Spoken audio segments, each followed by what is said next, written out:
My name's Simon Fleming, and I'm an orthopaedic registrar and a PhD candidate in medical education, and this is my virtual presentation. The work we did is looking at the MRCS Part A exam. The MRCS Part A comprises of an applied basic science paper and a clinical paper, and it is common to all 4 of the United Kingdom surgical colleges. Traditional revision methods are now being supplemented with online learning, and this is what we're looking at. PassTest, the company from which this data comes, is the United Kingdom's biggest supplier of online revision. It's been offering revision since 2005 for the MRCS and has helped 20,000 candidates pass the exam. The aim of this study was to examine the patterns of usage in repeat subscriptions to an online revision course, with a goal of developing prospective studies and further understanding how surgeons learn, how they revise, and how we can make it better.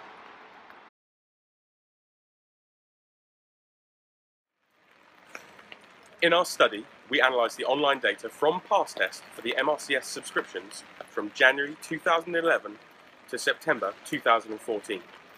Candidates were contacted by email to determine whether or not they had passed or failed the MRCS surgical exam. We then underwent rigorous statistical analysis carried out using SPSS version 22.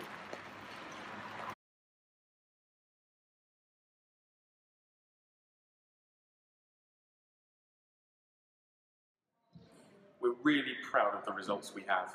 After data cleaning for duplicate, incomplete or inconsistent entries, there were 5,835 individual customers who accessed the service nearly 10,000 times.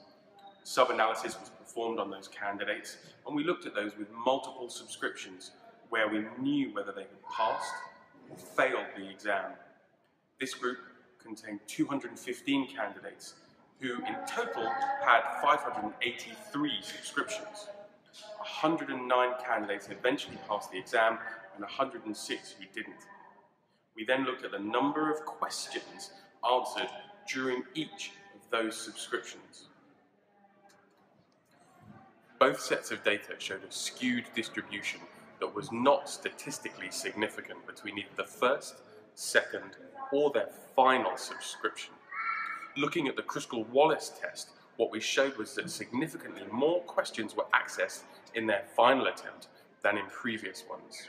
This was true for both the pass groups and the fail groups, with a p-value of less than 0.001. In that final group, that group that passed the exam, statistically significantly more questions were answered than not.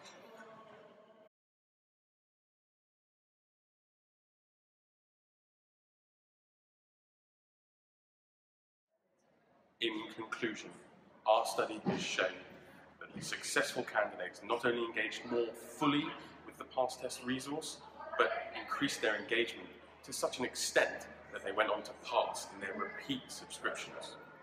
This information offers the possibility of developing new revision resources, technologies and techniques so that we might better assist surgical candidates in passing undergraduate and postgraduate exams.